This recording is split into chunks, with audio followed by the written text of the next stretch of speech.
Good evening, good afternoon, and good morning, depending where you are in the world. It's an exciting session today because we're going to be talking about the top 10 roles in AI. And this is going to be my take on it, what we're seeing in the market and demand from our clients. And it's going to be a fun session. We're going to have plenty of time for Q&A. We're going to get through the top 10 pretty quick. My name's Nicholas Kelly from Delivering Data Analytics.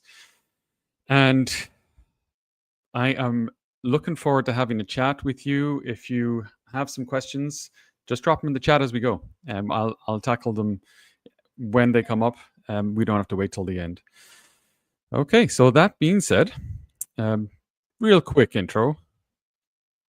So if you don't know me, I'm the author of Delivering Data Analytics, How to Interpret Data, and the upcoming book, The AI Enhanced Data Team. And I've been doing data for quite a while, working in analytics and AI, and we run a analytics consulting business and training business. And if you're not familiar with us, we are opened an office this year in the Philippines, and we've been training and hiring people in AI and analytics. And what I'm going to share with you today is the roles that we're seeing that are in most demand. So if you want to get into this space and figure out which role is the best for you, I'm hoping to cover that here. So, of course, everyone's going to differ on what their top 10 is, right? So, but this is my take on what it is. Now, before we get started, there's just a few things we should arrange because there's so many roles in AI and different tracks. I'm going to first talk about the tracks as we've seen them, and especially in the context of the Philippines. So, the first one we're looking at are data, statistics, and insights roles. So see this as one category, right? So I'm going to show you roles under each category. I'm going to show you like quite a large list of roles. And then out of those roles, I'm going to show you the top 10. We then have machine learning and programming roles. And when I talk about programming, I'm mostly going to be referring to Python. Obviously, there's other programming languages. R is also popular, but we tend to be standardizing on Python with our own work. It's because it's more flexible. You can do more with it. It has wider applicability. AI agents and automation. So this is a hot topic, and you might have heard the term agentic AI. We'll touch on it today as well. But there's this whole bucket now of roles under this field here. Business, people, and change. Now, this is usually left out. People often think of AI and the skills you need to be building AI. They often forget this, right? You're doing it to help humans and to help people, and people need to be brought on a journey. So there's a skill set around that is complementary to having a skill set in AI, but also implementing AI in organizations. So I'm going to touch on those as well. And more specific to the Philippines, we're also going to talk, and though I'm not going to rank these ones, but I do want to mention them, that there is a lot of opportunity for upskilling in the BPO space using AI. So for business process outsourcing, if you're in that field, I'm going to show you some of the different roles that you might want to consider upskilling yourself in. Okay. So let's look at the first one, data, statistics, and insight. So it's a pretty small list in this group. We've got the data analyst. So it's been around for a long time. It's going to be around for a long time. And it is, the role that's probably going to resonate with you the most, are probably going to have the most recognition here. There's the BI and data visualization developer. Why did I put them together? I see with AI being more, you can do more with one person. It allows you to dip into not just BI development, like building Tableau, Power BI dashboards, but also to do custom data visualization development. And the reason being, one of the reasons being for that is that we're seeing more opportunity to deliver insights, charts, and visuals, not just in BI tools. So having some expertise and knowledge around how to do that without those tools is beneficial. Finally, we have the data scientist again. It's a very flexible role because you can do a lot with the data scientist role, but there's specializations within the data scientist role. But I put it in here in this category because we have the more focused roles in some of these other groups here, which leads us on to the machine learning and programming category. So looking in there, we have a few more roles. So we got the machine learning engineer, we've got machine learning operations, so ML ops. If you want me to get into detail on any of these, I'm happy to. The data engineer, AI solution architect, and then GPU administrator. And this one's been interesting because it's not really one that I thought was going to be in high demand. But if you own your own GPUs in your GPU cluster, which depending on your organization, you may want to do that. You need someone to administer it. So it's kind of like your typical IT admin role, but it is the person who's going to be actually administering the GPUs and handling those for you. So our next group here is under the AI agents and automation. So we've got the RAG engineer. So that's the retrieval augmented generation engineer, and that's becoming a more popular role recently. The Gen AI app developer, AI agent builder, prompt conversion designer, conversation designer, AI security and privacy engineer, and then AI testing and validation engineer. And we'll touch on these as I go through it. And I'm actually giving you an example in a little while of a ML engineer and what that role entails, and then the learning track that you can take that's free. So I'll get into that in a little bit. Now, under the business people and change category, we have data and AI product manager. So you might be familiar with the term project manager. It's been evolving more into a product manager, in part because we need a mindset change. People need to, when they're managing projects, they need to be thinking it in terms of actually being able to deliver a product, a data product, an AI product, something of value. So that's a deliberate shift away from your typical project manager role. We have the data strategy lead that's going to help really engage with the business or your customers and understand their needs, their goals, their visions, but also help direct them and guide them. We have the data governance and ethics lead. This is becoming a very popular role. Quite often when we're brought into projects, the first thing is data governance. That's the first thing that comes up, and that's good. There's the risk, right, and that's top of mind for many people. Behavioral scientist, and that's a more recent role that's been coming up because with the maturing analytics and data capabilities and now AI, we're able to get closer to that point where we can start to affect change. Now, we should have been affecting change with analytics all along, but we're finally getting to that point where we can really make a difference and move the needle. And that's where now the behavioral scientist role is coming more to the fore. And then we have an innovation facilitator, and this is like the person who can run workshops, right, and bring executives and managers and anyone who's going to be involved in the strategy of their AI and helping them with understanding how it works, what's possible, what's feasible, what they can and can't do. And then under the BPO group, I've called it a customer ops enablement. We have quite a lot, right? Because as you can imagine, this could be quite an exhaustive list. But a few of the ones I'm just going to pick off here is customer experience, QA specialist. So if you can imagine having a whole lot of bots doing and trained bots on small language models, right? But trained, and they can handle 60 to 70% of general customer requests, let's say, depending on the industry.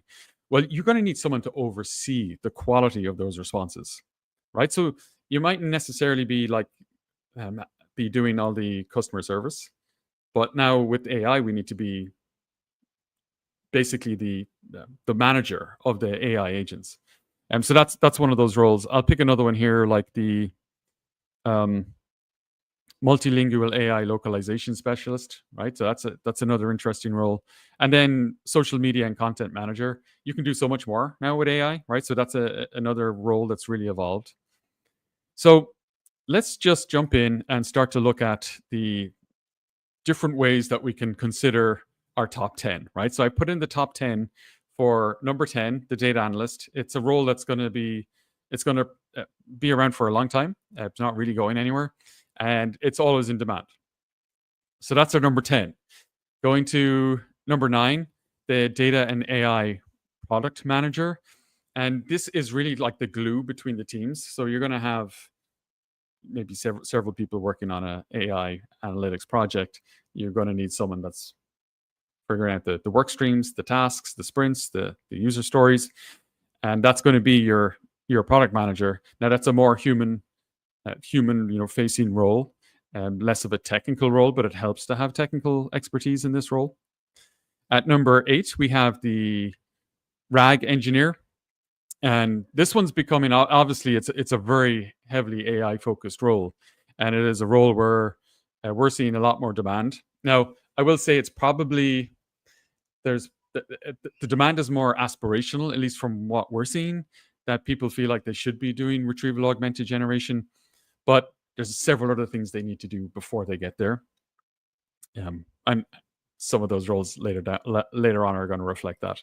In number 7, we have the AI agent builder. Now think of this as like this is your like core role that you're going to be having in many organizations, where some of the very just typical tasks that end up happening, like let's say issuing invoices,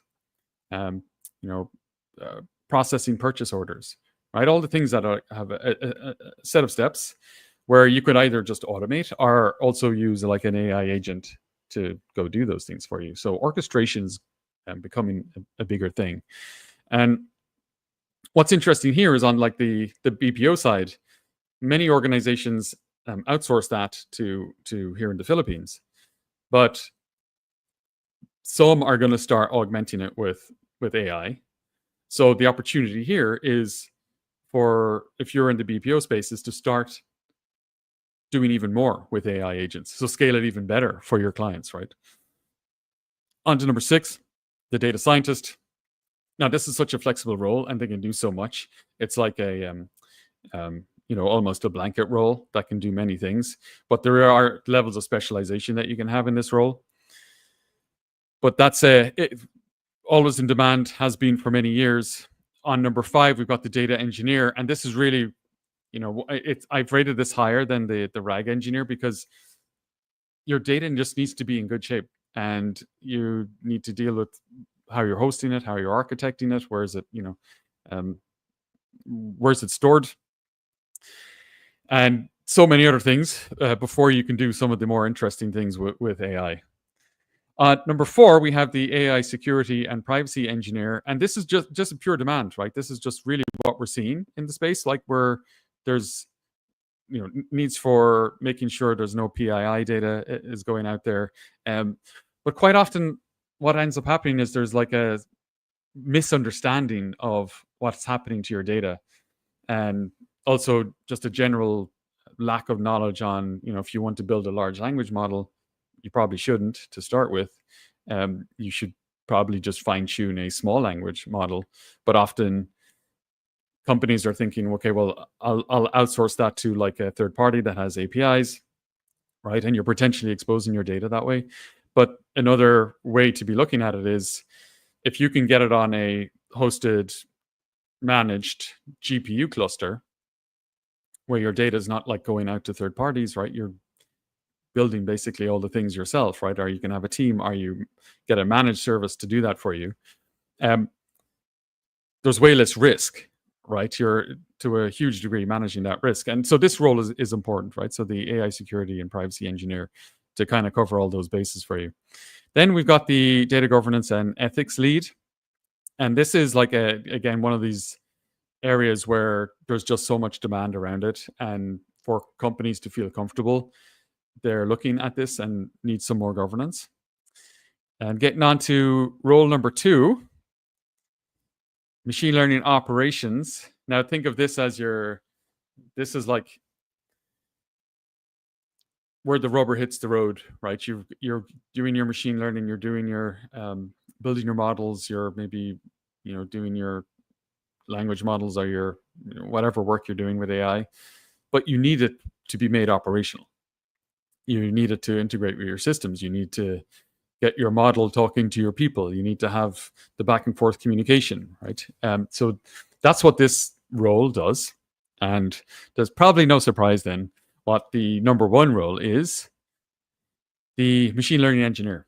So this is where really there's just so much demand for this role. And the flip side of that is there's just not that much talent in the space anymore, and especially like in the US, because we're a primarily US based company. The amount of people companies looking for machine learning engineers, but there's just really not enough talent to support it or to feed the demand. So it becomes a real challenge, right? And how to be able to meet that demand, but also like how do you build the skills around it? So I know we got a couple of questions coming in. So thanks, Esther. I'll just do that one. Is it possible to learn everything online with free courses or low-cost courses? That's actually perfect timing. Let me do the next slide, and I'll answer that by way of the next slide. So let's specifically look at the ML engineer and talk about like how you can become a machine learning engineer. Now, you could take years to do this, right? And so, but if you want to fast track and you want to do this in you want to get started, right? At least get an understanding of the role. I want to show you like an approach that we've been taking to train people.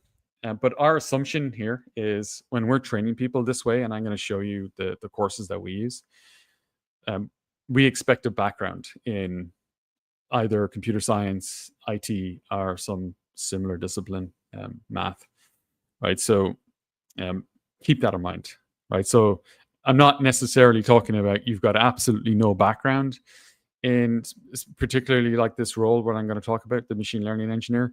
It is assumed you have some background. And that's not to say without any background you can't get into this. You absolutely can. But obviously the time is going to take you longer, right? So I'm going to share with you, and we'll email this for anyone. We have your contact details, but we'll email this to you afterwards so you don't have to worry about it. This is, imagine someone who's got a background here in IT, right? So we look at Jonathan Gooley now, and 27 years old, software engineer, degree in computer science, right? So it's got that background. This is the track we recommend, or the process that we recommend doing. And most of this uses either free courses or a paid subscription to Coursera, right? So it assumes both, right? So it's going to be a very low cost way for you to get into this. And the assumption here is if you're doing this at, let's say roughly, say 12 hours a week, 24 hours a week, it really depends, right? So, 40 hours or 20 hours a week. You could get through this course material. Doesn't mean you're qualified, but you could get through this course material in 3 months. And you'd have a really good understanding of the machine learning engineer role, right? So you'd have like a very solid understanding of what it is. Of course, you'd have to get deeper and specialize more. But we recommend first doing, for anyone that goes through our training programs, AI Foundations, just to understand what it is, right? So there's just some examples, right? So Gen AI and Prompt Basics, just to pick a few. Responsible and Ethical AI Essentials. You can just search for all of these on Coursera or just on Google, you'll find them. But then we focus on a track specialization. So high level, like we start with foundations of AI, then you're picking a track. So remember earlier on, I shared those sort of broad buckets. So you get some broad understanding of machine learning and programming. Between these courses, we roughly estimate 130 hours. So like Python for everyone, or everybody, University of Michigan, brilliant course. And like regardless of role, you should take that course. It's very interesting. Math for Machine Learning. So that's on the Khan Academy. Google ML Crash Course. I would just caveat that. So Google's programs often focus on R. And so if you want to focus on Python, you might want to just check some other options. And then Fast API and Docker 101, that's on Codecamp. And finally, like when we run these programs, we then do our own training and certification for each of these tracks or each of these areas.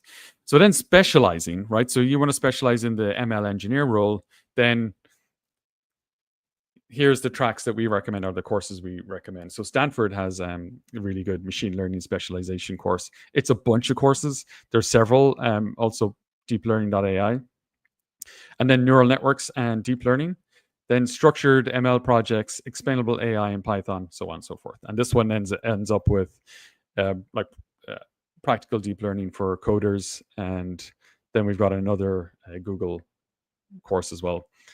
This is all going to take you a while, right? So this is basically, if you do it 20 hours a week part-time, this is going to take you 6 months, right, to get through all of this learning. Now that's before you do a capstone project, right? So you're, depending on your time commitment, you're doing like 3 to 6 months. And these are all courses you could do by yourself, right? If you're on Coursera and willing to, spend the time here. When we do this, we then do a capstone project, roughly 40 to 80 hours. And then we do a training on the consultant mindset, right? So it's just basically, like a full week of training spread over a bit of time that changes your mind into how to really think of value, ROI for your customers and clients. And so we find that just mindset shift makes a huge difference to your role when you're working your role. And then finally, we recommend, and we also do on the job training, 3 to 6 months. That's one of the pieces of feedback we've seen over the years of learning, is that especially topics that can be this deep and heavy, that if you just do the learning and get a job right away, you're probably not going to be effective. So that's why we recommend 3 to 6 months of on-the-job training. 3 months if you're full-time, 6 months if you're part-time. Obviously, the more the better in this case. And when we put people through our program, if you get through the program, it's already impressive, right? If you pass all the exams and tests along the way, we'll end up hiring you, or we'll place you in a partner company. So hopefully, Esther, that answers your question that you got. So yeah, just seeing a few more come in. So okay, but yeah, I do want to caveat that though, like, yes, you can learn everything free and online, but you really need some sort of assessments and feedback along the way, and then bring it all together in some sort of project, so a portfolio project, right, that you can use, and then on the job training or internships, right? So that'd be what we'd recommend. I know I've probably gone over time a little bit here, but let me touch on a couple of other things. So when we're doing this and training, we use as many free courses, and we leverage Coursera as much as possible. Why do we do this? Because we also have our own training programs, of course, but there's so many good trainings out there now that we got to the point where it's like, why would we compete with them? They're very good. And give them their credit, and not try to compete with people who've already built really good courses. What we try to do is put a framework around it and put some structure in there, and to leverage as much as possible. And what we then try to do is we put these tracks on our learning management system, where we provide support and certifications as you go through the whole program. We also then wrap in the capstone project on the job training, and then we can look at the job offers as well from there. So hopefully that was interesting and useful to you. And I'm a little bit over time. I wanted to get it done in 20 minutes, but if you have any questions, or if you want to reach out, or if you want to do training with us, just send us a message. If you want to do an internship, we're actually open to internships right now. So if you want to reach out and get involved in an internship, we do roughly 300 hours. We can do it part-time, full-time. So 20 hours, 40 hours commitment. Do have one more question. Thanks for sending that over, Esther. What role will make the biggest salary? That's a good one. Let's go back and have a quick look. It's a tough one, because it sort of depends on seniority. So some of these assume seniority, and it's partly tied to demand, like in part. If I was to pick a few here, I would go probably data scientist. Let's say not necessarily ordered by. I'll give you like a top three, but not necessarily ordered in that way. I'd say data scientist. By demand, there's just really not enough data engineers, and then probably the ML engineer, but not necessarily in that order. And that's like where we're seeing a lot of demand now. In reality, if let's say we're doing like you could have a really good data and AI product manager. If they were technically skilled as well, they could do well. But that one takes time to get there, right? And yeah. Now the data governance and ethics lead is often kind of a senior role. So when you get senior, but just like any role, but that one probably scales better in terms of salary. So it would start lower, but it would probably ultimately scale very well because that's the one that's going to start getting you into like senior leadership conversations. Great. Thank you for that. Okay. Any other questions before we wrap it up? If you do want to reach out, we're on deliveringdataanalytics.com.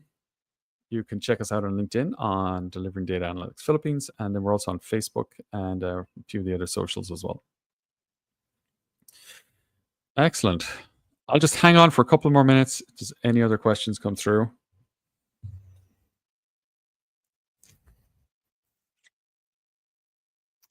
Yeah. Okay. Yeah, I see. Okay, so it's a GPU question. Okay. Yeah. Okay. So can you use consumer GPUs for doing AI projects? Yeah, you can. But I would only use it for training, right? So it really depends on the type of project that you're doing. So if you're, let's say, building like a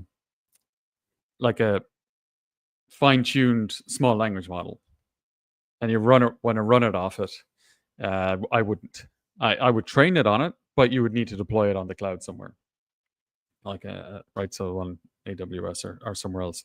Now, you could deploy it on your own hardware or on a managed GPU service, but you basically need the 24/7 support, right? So really, the consumer grade GPUs aren't necessarily designed for it. They can do it, so they can be on 24/7. And you just have to make sure you got adequate cooling, liquid cooling for probably those types of that type of hardware, or it should be underclocked. But getting a bit too in the weeds probably there. Okay. Well, thank you for your time. I think we'll wrap it up. And if you have any questions, you can reach out to us afterwards and message. Other than that, thank you for your time and have a great rest of your day.